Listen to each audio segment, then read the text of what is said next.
Hey, Sandy, we were talking with a few people, a few of the aces about this earlier today, about how much better Sabrina has gotten this year. And I wondered, what do you see from her? And do you think that's because, did you sit her down at the end of last season and say, this is what you need to do for us to win a championship? Yeah, 100%. I think we sit down with all the players at the end and we give them, a plan. This is how we think you need to go to the next level. And Sabrina's so professional. She wants to be great. And she went away in the off-season and worked her butt off and came back with more confidence. And it's the work that she put in. You see her first step got better. That was something we really honed in. You've got to be better there. You've got to be a better defender as well. But her ability to get downhill and finish, floaters, mixing it up, both hands. Credit to the work that she's put in. Hey, Sandy. The team and you have been talking about how this whole idea of you guys haven't accomplished anything being up 2-0. And so I guess, how do you think that whole mindset has really helped the team, I guess, avoid the complacency narrative that, plagued you guys last year? Yeah. Lesson of the experience. This is always positive, even though at the moment, it's a what if. Oh, shit, that happened. And then it's for us, we haven't done anything. We had goals set out. Let's try and, finish number one. Home court was going to be important for us. We did that.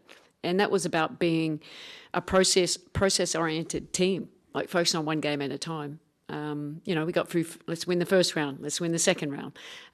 You have to win 3 games. We haven't won 3 games yet. So, so that's our motivation and learning from what it felt like. I mean, that's a great motivation, isn't it? Like, you had opportunities, could have, should have, didn't. So now it's on us to make sure we bring that energy. And also, Becky was just in here, and she's spoken a lot about the layups that you guys have been able to get. I guess she has really addressed it with her team, and it seems like there's going to be less space there. So I guess knowing that they're not going to come as easily as they have, how have you and the team worked to anticipate that? We'll see if we get layups or not. Time will tell. I mean, if you keep moving them around, you can get downhill. If they want to overhelp, maybe we'll make more threes. So you just take what the defense gives us. And, that's Becky over there working out what she needs to do. I mean, we're over here trying to work out what we need to do. And in the end, we respect our opponent. They're a great team. They're the champions, defending champions. We know they're going to come out. But we still need to make sure we focus on what we need to do at both ends of the floor. Since you brought everyone back and you were talking about the work that Sabrina did in the off season, what does your relationship looked like with those players in the off season? How often were you checking in? Was it just texts? What did that look like? Mostly just texts. I mean, Olaf did spend a lot of time with Stewie around the world.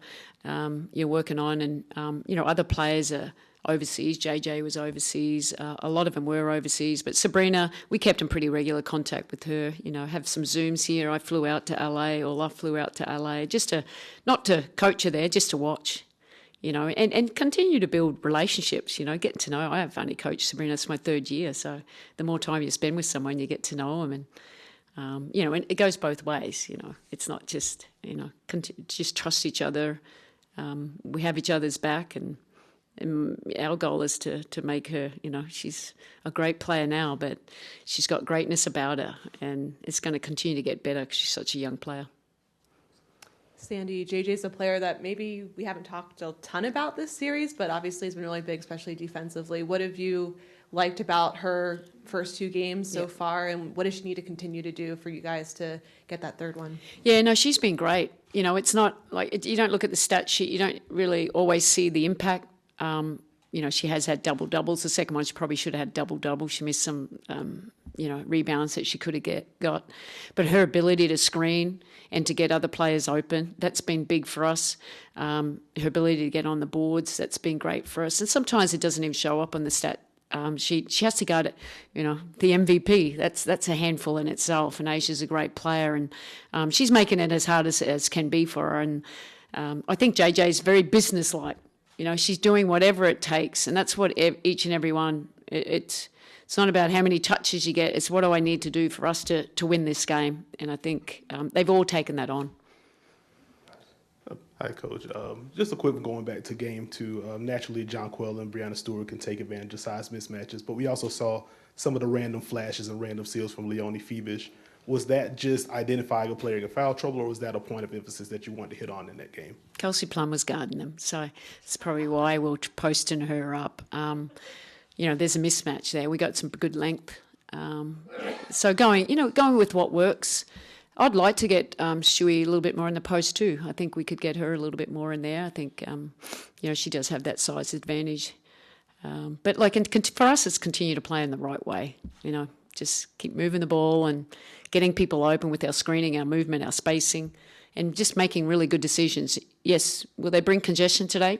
I think so. I mean, Becky's spoken about it a lot. So, they've been bringing a lot of congestion. Asia goes every time, but sometimes if we move them, will they always be in their spots? So we've got to be smart with how we execute today. If it's not open, it's not open. Find the open player. Sandy, this does not apply to this year, obviously, but do you think that we should be playing 7-game series in all of the playoffs, at least in the finals? Like, you played in this league also, so you've seen the growth. But what do you think about that?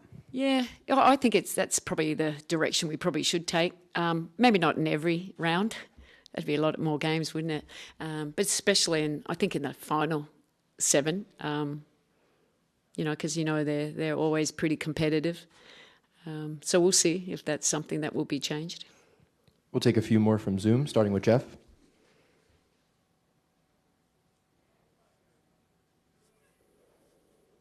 Hola.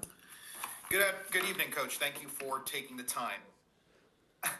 When there were 5 minutes of game time left in game 2, there were no timeouts or a huddle from the 5:18 mark to the 11-second mark. So what do you think this says about the team's chemistry, the way they operated, and what did you think of their on-court coaching in that span? I think the more time you spend together, they kind of know what we want to do in certain situations. I don't think we executed as well as we could have down the stretch. We gave up a free throw, and a layup, and then a jump ball, and we fouled. At the end, we didn't communicate how we were supposed to execute it. So we can be better in those phases. We went over them today. But look, as long as they're talking and trying to work it out on the run, because sometimes you may not have any timeouts, I thought they did a good job of that, just staying connected. And sometimes you do have to just work it out. Appreciate your time and insight. Have fun out there tonight. We'll finish with Alfred. Hi, good evening, Coach. In last year's finals versus Vegas on the road, the Aces averaged 102 points per game. However, in the regular season this year, you've held them to 75 points at home. What are just some things defensively that you're looking from this team that can give you the edge, especially in a tough environment? Yeah, look, I think just the big lineup has been really big for us, and we've spoken about it all season long. When you've got a 6'4" Leo Phoebish that can switch on the different people, and Benija Laney that's just going out there being a dog and picking up 90 feet. I think that allows us to slow down but also stay in plays. We've got good size. Last year we knew we had some areas we need to fix up and be better on the perimeter, and I think we're a way better defensive team, and I think we have way better chemistry and how we want to defend. And, there's all reads, you use the whole season just working out what works. So it's all triggers. They just should be all muscle memory by now, and just making an aggressive decision. It doesn't have to be perfect, but as long as we're all moving, we're on the right track there. But the big lineup, everyone thought Sluty came in and gave us really good energy, and Kayla Thornton was fantastic for us. So we're going to need that today. Great. Thank you, Coach. Thank you.